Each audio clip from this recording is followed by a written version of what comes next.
Rusty Griswold, son of Clark Griswold, the apple has not fallen far from the tree. He is a very earnest and enthusiastic dad, and he lives in Chicago with his wife, Debbie, and their two kids, Kevin and James. And the family's in a little bit of a rut and could use some good bonding time. And Rusty's desperate to make that happen. The Griswold family is every family, you know, in the same sense that like a Jack Lemmon is kind of every man. The Griswolds kind of represent just middle America.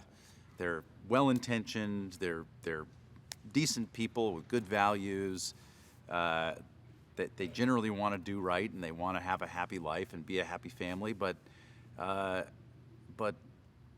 world makes that really hard sometimes. And I think what sets Rusty apart a little bit is just how hard he's willing to fight to make it right and to make sure the family does have fun and that they love each other. And sometimes it doesn't even matter if they're actually having fun, as long as they're actually just smiling and saying that they're having fun. That's almost enough for Rusty sometimes. At its heart, the original Vacation and all subsequent vacations have been about a family's best effort to have a good time and to be a loving family. That's very much what this movie is too. All the details are different. All the jokes are different. There are a couple of nods to some jokes in the original, but the A to B is the same, and it's the route that we take that makes this movie unique. What's kind of fun about this version of Rusty Griswold is that this is adult Rusty Griswold, so this character really has never existed before. All of the original Vacation movies, Rusty was roughly a teenager, and so there needed to be some consistency there. I looked at this character as a fully formed human being that's past his teenage years, and I really didn't feel any need or pressure to deliver on similarities to those earlier iterations of Rusty. I think realistically, adults are different than our teenage versions of ourselves, and so I felt excited because I had kind of a clean slate going in. Of course, he's a Griswold, so you have to kind of pull from Griswold DNA, but he's his own person. I think audiences identify with a family that's striving for happiness and striving for love and connectivity with each other, because it's just so damn hard. Families are a mess, you know. Families are, there's no such thing as a functional family. They're all crazy. So when we see one on a movie screen, we want them to do it. We want them to get it right, and the Griswolds want to get it right. They just can't. When you see the Griswolds fail time and time again, you get a nice little feeling of superiority. At least I'm not that bad. At least my family's not that crazy.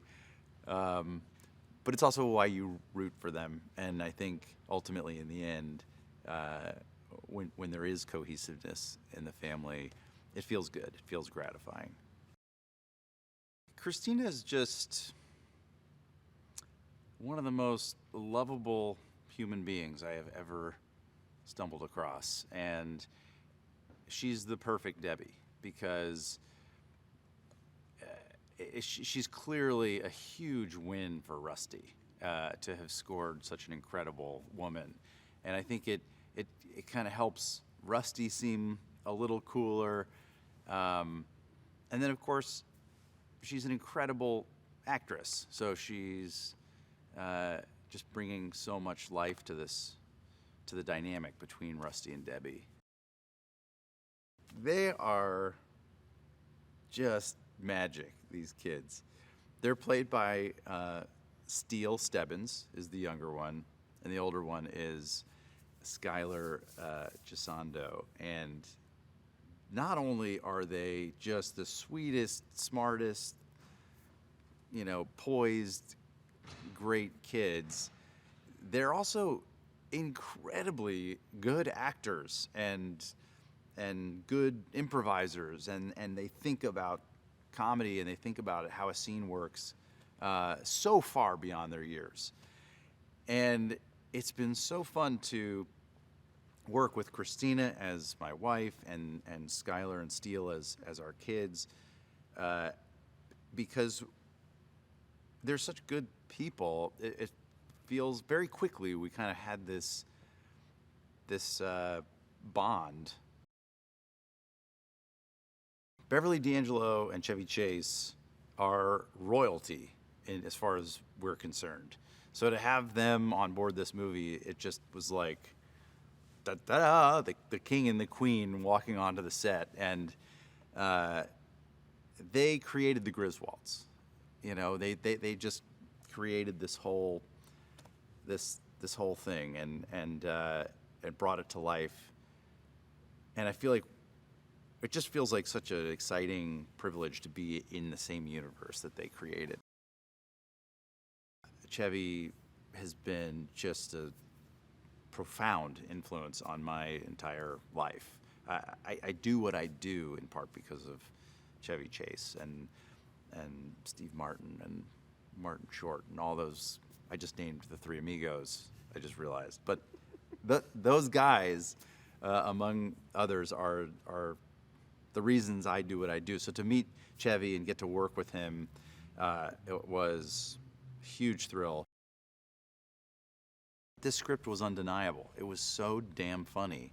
And John and Jonathan just wrote this thing in the perfect tone. It felt contemporary. It felt totally fresh and original, but also very much in keeping with the original, the values, both comedic and kind of heartwarming values of the original movie.